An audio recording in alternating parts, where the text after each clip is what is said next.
Hello friends, welcome to my channel, myself Parag Dambulkar. In this video, we will see how to install Eclipse for C and C++ language. We have to follow few simple steps. I have mentioned these steps in my blog post and this blog post link I will share in description box. Now see, we'll go one by one. For Windows operating system, we have to install this compiler MinGW. In Ubuntu or Fedora, which is Linux operating system, so there by default we will have GCC and G++ compiler. But for Windows operating system, we have to install this C++ compiler and its name is MinGW. You can download this MinGW compiler from this link. So see, if you click here, so likewise it will get open. You have to download.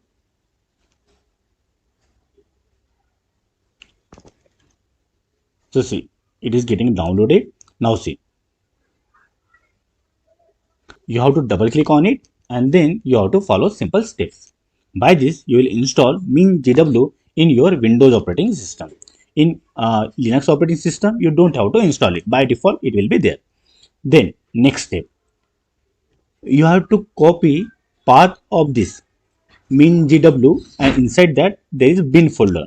So this path you have to copy and this path you have to set in environment variables. We'll see. So see from where you will get this path. So see here, see this is MinGW. So it get installed here. I'm clicking here. Now see this is a bin folder. Click on it. Now see if I click here, so I can get this path, right? Just I have to copy this. Now see where we have to paste.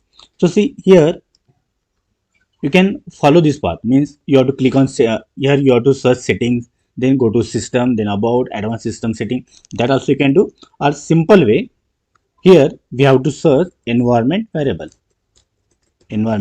So see here I got the option edit the system environment variable. So click on it. Then you have to click on environment variables. Now see two things are there, right? User variables for Parag. So Parag is my username and here system variable.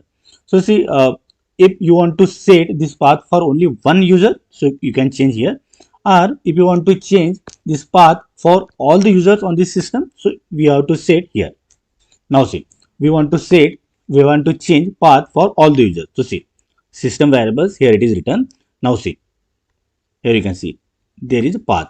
So this path we have to set. See, click on edit and see, here it is written. See, MinGW bin. So already I have mentioned there. Otherwise, here you have to paste it. So see, new you can do and here you have to paste it. So already I have done. So that's why here you can see. After that, click on OK. OK. And here also you can click on OK. Okay, so that thing we have done. Next thing, for Eclipse, we have to download JDK. So you can download JDK from here and you can install it. So here you will get executable file for the Windows operating system. So JDK you have to install on your system. Next thing, from this link you have to download Eclipse IDE. So you will get executable file. So you have to double click on the executable file and you have to install Eclipse. Once it is done, now we'll see. So see now Eclipse is installed on your machine. So how to run your first program, that we'll see. So see likewise your Eclipse will look, right? Now see, go to file, new, here you will find C++ project, click on it.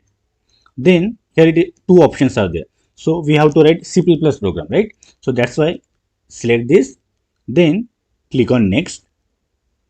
Then see here, so any project name I can give. For example, I want to give OP program 3.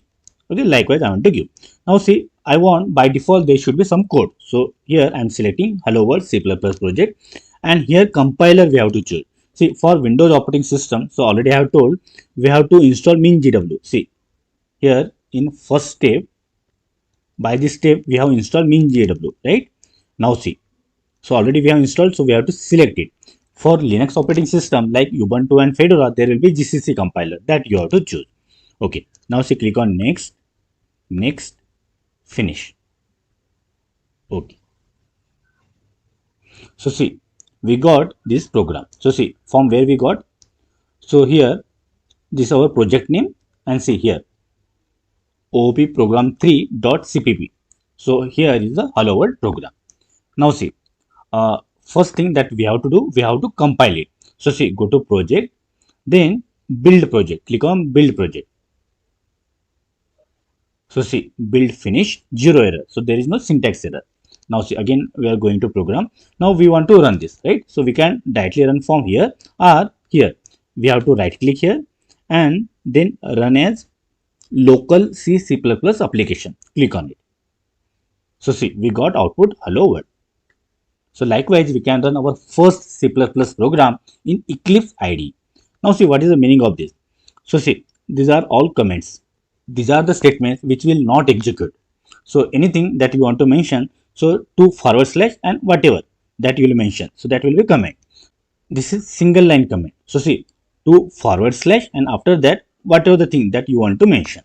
And suppose if you want to give multiple line comments, so likewise you can give forward slash star.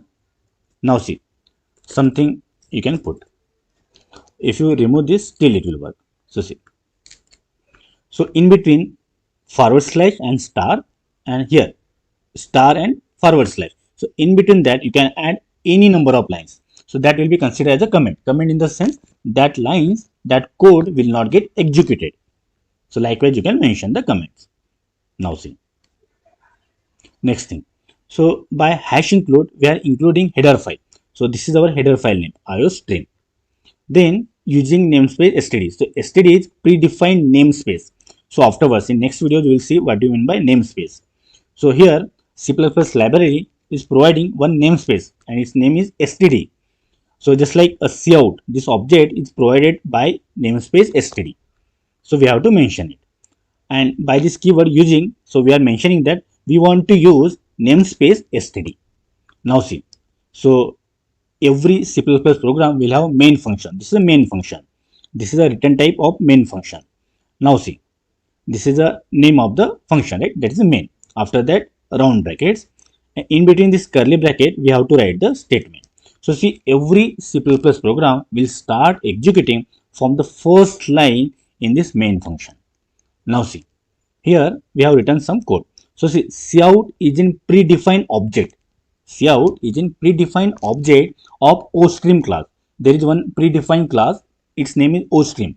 So cout is in predefined object of predefined ostream class. This is called as the insertion operator, and in double quote here we have mentioned whatever this thing that we want to put on the screen. Again insertion operator, then endl. By this we'll go to the next line. Now see, so see, this is a function, right? It is a function. So what it should return? Int, integer data type, right? Integer variable, integer value. So for that here we have mentioned return 0. So 0 is integer. So that will be last statement in our function. So in this way we can write hello world program in C++ language. Here we can write our own statement. So likewise we can run our first program in C++ language, and that thing we have done in Eclipse IDE. So friends, I hope you like this video. If yes, then click on like, subscribe to the channel, and don't forget to press bell icon so that you will get notification of my next video. So stay connected. Thank you.